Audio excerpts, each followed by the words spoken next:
Ouais, un petit complément sur la vidéo concernant les... Tiens, ça me fait penser, j'ai oublié de me détacher les cheveux et de me les brosser. Bon, ça y est, j'ai pris, je me suis lavé, tout ça, je suis calmé pour ce soir. La tente est montée, tout ça, bref.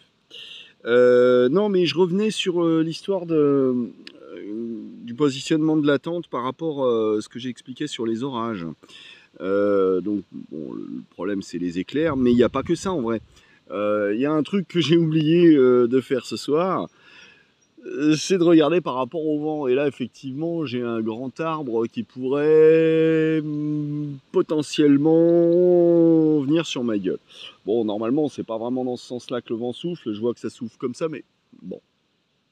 Bref, ce que je veux dire par rapport à tout ça, c'est que ce soit au niveau des éclairs ou du vent, les risques divers liés à la nature et à la météo notamment, c'est que bon bah on essaye de faire en sorte, quand on fait ce que je fais de la façon dont je le fais, on essaye de faire en sorte de prendre le moins de risques possible. Mais le risque zéro, il n'existe pas, hein, de toute façon. Donc faut pas se leurrer, c'est pas une recette magique qui marche à tous les coups. Tu veux être tranquille, pas risquer de prendre un éclair sur la tête, bah tu te loues un gîte à 50 balles la nuit.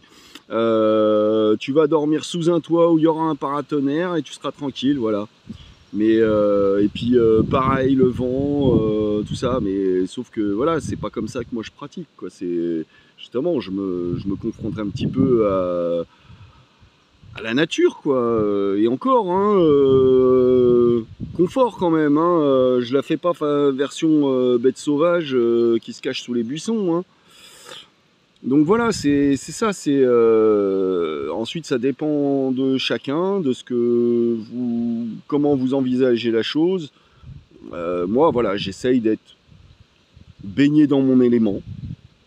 Comme je disais, c'est un petit peu voilà, je le fais en tant que pèlerin, je le fais en tant que comme dans une sorte de communion avec la nature.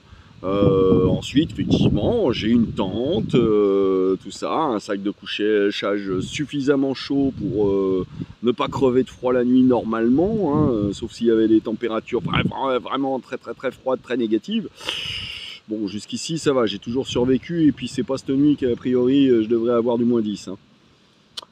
Mais enfin bon, voilà quoi, c'était pour préciser un petit peu, voilà, je vous parle quand même d'aspects très concrets, hein, je suis pas en train de vous faire, ouais, la randonnée, ça se passe comme ça, t'inquiète, tout va bien, tout ça. Non, bah non, pas comme ça, hein.